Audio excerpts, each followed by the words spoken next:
ఇంత మోసగిస్తా అని చెప్పి కళ్ళ కూడా ఊహించలే. 4 రోజులు అవుతుంది మేము తిరగబట్టి, ఎక్కడికి పోయినా ఒకటే వేదన, ఒకటే దుఃఖం. గింత పనిష్మెంట్ ఎందుకు ఇస్తాను సారు సర్కారు?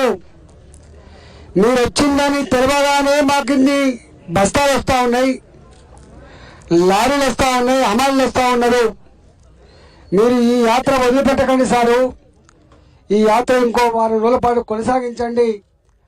మా వడ్లని, మా మక్కల్ని, మా సన్ఫ్లవర్ని, మా తెల్ల జొన్నలని గోదాములకు పంపేంత వరకు మీరు మా వెంట ఉండండి అని చెప్పి మా శాసనసభ పక్ష నాయకులు మహేశ్వర్ రెడ్డి గారిని, మా వెంకటరామరెడ్డి గారిని, మా రామారావు పటేల్ గారిని, మా హరీష్ రెడ్డి గారిని, మా ఎమ్మెల్సీలు పెద్దలు మల్క కొమరన్న గారు, అదేవిధంగా అంజిరెడ్డి గారు, ఏవిఎన్ రెడ్డి గారు, మా నాయకులందరినీ వేడుకుంటా ఉన్నారు.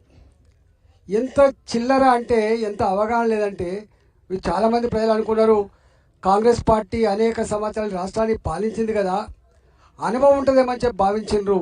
కానీ గింత మూర్ఖంగా, గింత అనాలోచితంగా, బాధ్యతారహితంగా వ్యవహరిస్తారని మాత్రం ఎవరు ఊహించలేదు.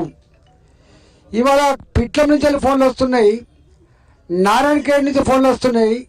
సార్ హైబ్రిడ్ తెల్ల జొన్నలను పెడితే 30 క్వింటాలు వస్తున్నాయి, ఎకరానికి 30 క్వింటాలు వస్తున్నాయి. పత్తి పీకిన జాగలో, సోయాబీన్ పీకిన జాగలో, నల్లరేగడి భూములలో వేస్తే 30 బస్తాలు వస్తున్నాయి. ఈ ప్రభుత్వం ఎకరానికి 10 క్వింటాలు మాత్రమే కొట్టదని చెప్పి అంటుంది. ఈ ప్రభుత్వానికి జ్ఞానం ఉందా, బుద్ధి ఉందా, వ్యవసాయం పట్ల అవగాహన ఉందా అని చెప్పి రైతులు ప్రశ్నిస్తారు. 30 క్వింటాలు ఎకరానికి దిగుబడి వస్తే 10 క్వింటాలు మాత్రమే కొంటాం, 20 క్వింటాలు మీకు నచ్చినట్లు అమ్ముకోమని చెప్పడం అంటే ఎంత మూర్ఖులు వీళ్ళు అర్థం కావాలి. మక్క పంట మీకు తెలుసు, నిజామాబాదు, ఇవాళ కరీంనగర్, నిర్మల్ లాంటి ప్రాంతాలలో 35 నుంచి 40 బస్తాలు వస్తాయి మొక్కజొన్నలు. ఇలా హైబ్రిడ్ వెరైటీలు 35 నుంచి 40 క్వింటాల మొక్కజొన్నలు వస్తాయి. ఇవాళ గవర్నమెంట్ ఏమని ఇష్యూ చేసింది?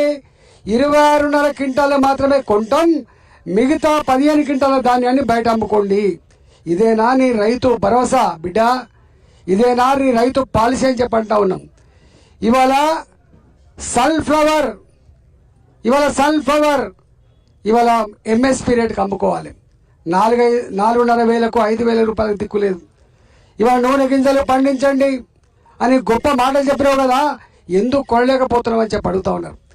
ఇవాళ తెలంగాణ మొత్తంలో సొంత భూముల రైతులతో పాటుగా కౌలు రైతులు ఉంటారు. ఇవాళ ఈ ప్రాంతంలో 20,000 25,000, పిట్ల లాంటి ప్రాంతాల్లో 40,000 రూపాయలు ఒక్కొక్క ఎకరానికి కౌలు పెడతారు. ఆ కౌలు రైతులు పండించిన పంట ఇవాళ తమ్ము పెట్టాలంటే వాళ్ళకి అధికారం లేదు. కౌలు రైతులు తమ్ము పెట్టి మార్కెట్లో ధాన్యం అమ్ముకునే ఆస్కారం లేదు, హక్కు లేదు.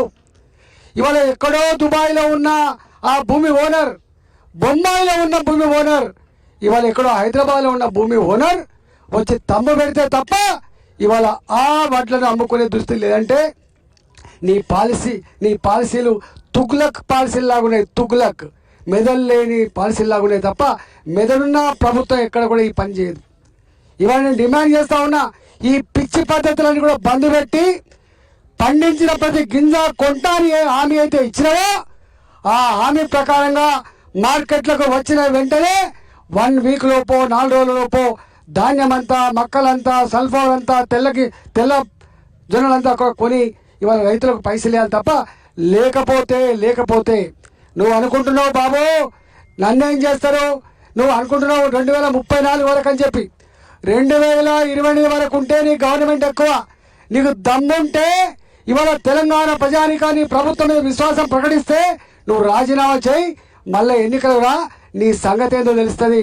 ఆ ప్రభుత్వాన్ని గద్దె దింపడానికి, బొందబెట్టడానికి 9 ఏళ్ళు పట్టింది.